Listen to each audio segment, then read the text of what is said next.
Assalamualaikum warahmatullahi wabarakatuh. Perkenalkan, nama saya Amanda Putri Julianti dengan NPM 10050200153 dari kelompok 7 akan menjelaskan tentang epistemologi Al-Ghazali bersama kedua teman saya yaitu Yasmin Mumtaz dan Muhammad Alif. Yang pertama akan dijelaskan oleh saya sendiri, selanjutnya oleh Yasmin Mumtaz, dan terakhir oleh Muhammad Alif. Al-Imam Al-Ghazali lahir pada tahun 1058 Masehi di kota Ghazal, Persia. Nama lengkap beliau adalah Muhammad bin Muhammad Al-Ghazali. Al-Ghazali adalah salah satu ilmuwan multidisipliner yang dikenal dengan julukan Hujjatul Islam. Dijuluki demikian karena pemikirannya yang sangat cemerlang dan fundamentalis, khususnya dalam membersihkan ajaran Islam dari segala bentuk yang melenceng dari syariat yang ditetapkan oleh Allah dan Rasul-Nya. Term epistemologi dilihat dari segi etimologinya berasal dari bahasa Yunani. Yang pertama epistem dan logos. Epistem berarti pengetahuan, atau dalam kamus filsafat diartikan sebagai pengetahuan sejati, pengetahuan ilmiah, dan pengetahuan sistematis. Logos berarti teori, uraian atau alasan. Dalam konteks kajian ini ada hubungannya dengan filsafat pengetahuan agama. Lebih tepat logos sebagai teori. Jadi, epistemologi dapat diartikan sebagai teori tentang pengetahuan atau theory of knowledge. Secara konkret, epistemologi adalah cabang filsafat yang secara khusus mempelajari teori ilmu pengetahuan. Terdapat dua aliran besar dalam epistemologinya. Pertama adalah idealisme atau lebih populer dengan sebutan rasionalisme yang menekankan pentingnya peran akal, idea, sebagai sumber pengetahuan. Sedangkan aliran kedua yaitu realisme atau empirisme yang lebih menekankan peran indera sebagai sumber ilmu pengetahuan. Pemahaman epistemologi secara filosofis mengandung tiga aspek, yakni aspek ontologi, hakikat atau substansi, aspek epistemologi, alat pencapaian ilmu, dan yang terakhir, aspek aksiologi, guna atau tujuan. Pengertian epistemologi Al-Ghazali harus dipandang dari ketiga aspek di atas. Hal ini dimaksudkan agar pemikiran filosofis Al-Ghazali tentang ilmu nampak lebih komprehensif sesuai dengan prinsip filsafat ilmu. Hakikat atau substansi ilmu yang disebut ontologi. Al-Ghazali membuat karya besarnya Ihya Ulumuddin atau menghidupkan ilmu-ilmu agama. Artinya kebenaran duniawi atau sekuler dianggapnya sebagai awal yang dimiliki oleh setiap manusia, sedangkan kebenaran yang sesungguhnya terpulang kepada Allah yang merupakan sumber kebenaran yang mutlak. Dalam Quran Surat Al-Baqarah ayat 147 disebutkan, kebenaran itu adalah dari Tuhanmu, sebab itu jangan sekali-kali kamu termasuk orang-orang yang ragu. Bagi Al-Ghazali, pencapaian kebenaran itu mutlak harus melalui ma'unah atau bantuan Allah, yakni berupa hidayah atau petunjuk. Di dalam memahami konsep ilmu Al-Ghazali harus dipahami melalui pemahaman sufisnya. Artinya, hakikinya ilmu menurut Al-Ghazali sumber utamanya adalah Allah. Pemahaman monokotomik dalam keilmuan Al-Ghazali mempunyai pengertian bahwa ilmu itu hanya satu, yakni ilmu Allah. Sedangkan ilmu yang terdapat pada manusia merupakan jalan menuju pengenalan terhadap Allah. Selanjutnya akan dijelaskan oleh teman saya yaitu Yasmin Mumtaz. Assalamualaikum warahmatullahi wabarakatuh. Nama saya Yasmin Mumtaz akan melanjutkan materi selanjutnya. Al-Ghazali memberikan deskripsi ilmu dalam dua klasifikasi besar, yaitu ilmu mukasyafah dan ilmu muamalah. Kedua ilmu itu berbeda dari aspek kemampuan manusia untuk mencapainya, namun pada hakikatnya paralel dalam aspek sumbernya. Kedua jenis ilmu itu dalam tataran teologis terpulang pada Allah sebagai sumbernya. Mukasyafah bermula langsung pada Allah, sedangkan muamalah kaitannya tidak secara langsung kepada Allah karena melalui potensi manusia yang telah diberikan kepada Allah. Berikut gambaran pandangan Al-Ghazali tentang substansi ilmu. Yang pertama, ilmu itu terbagi dua menjadi ilmu mukasyafah dan ilmu muamalah. Selanjutnya dari ilmu muamalah terbagi lagi menjadi ilmu syariah dan ilmu ghairul syariah. Selanjutnya dari ilmu syariah hanya terbagi menjadi satu, yaitu ilmu keagamaan.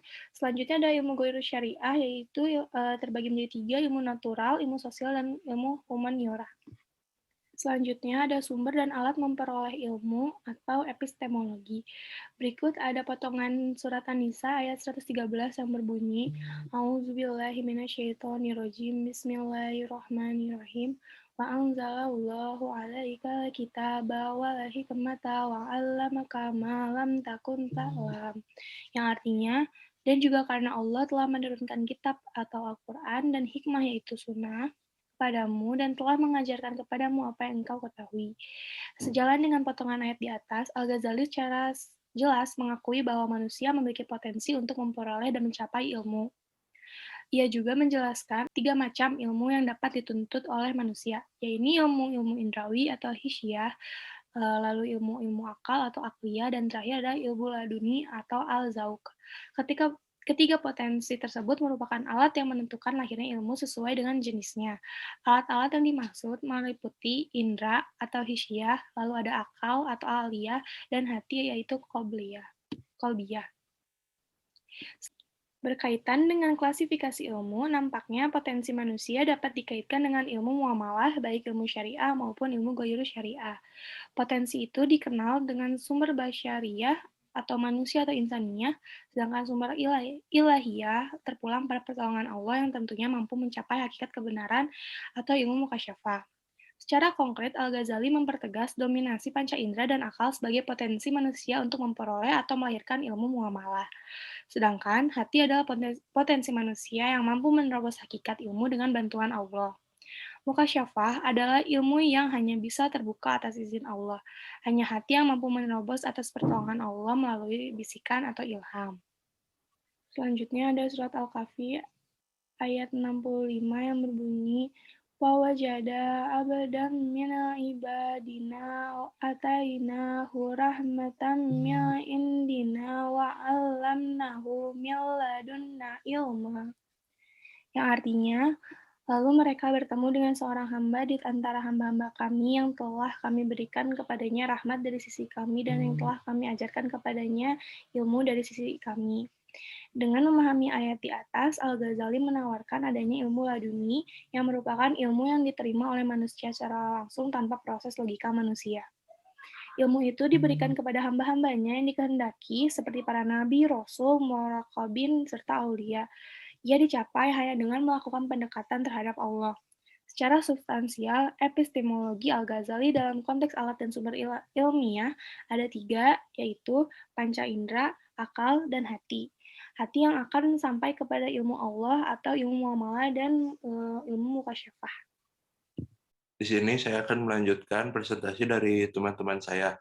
Pandangan epistemologi Al-Ghazali disandarkan kepada ayat Allah surat An-Nahl ayat 78 yang artinya, dan Allah mengeluarkan kamu dari perut ibumu dalam keadaan tidak mengetahui sesuatu pun, dan dia memberimu pendengaran, penglihatan, dan hati nurani agar kamu bersyukur. Lalu di sini ada tujuan dan kegunaan dari ilmu aksiologi.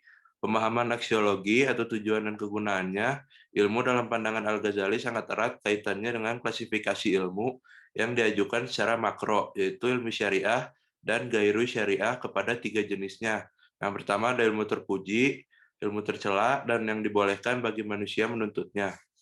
Lalu di sini menurut pandangan Al-Ghazali, ilmu terpuji merupakan tiap-tiap ilmu yang tidak diabaikan dalam menegakkan urusan duniawi, semisal ilmu kedokteran.